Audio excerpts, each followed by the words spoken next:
રાજ્યના 4 જિલ્લા માટે આજનો દિવસ ભારે. અમરેલી, ભાવનગર, ભરૂચ અને સુરતમાં વરસાદનું રેડ એલર્ટ, તો 21 જિલ્લામાં ઓરેન્જ એલર્ટ.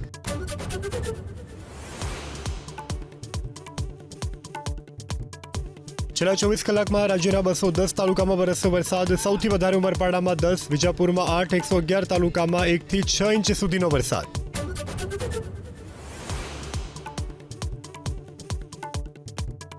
વિધાનસભા ચૂંટણી પહેલા મોદી સરકારનો મોટો નિર્ણય. યુનિફાઈડ પેન્શન સ્કીમને કેન્દ્રીય કેબિનેટની મંજૂરી. 23 લાખ કેન્દ્રના અને રાજ્ય સરકાર સ્વીકાર કરે તો 67 લાખ કર્મચારીઓને ફાયદો.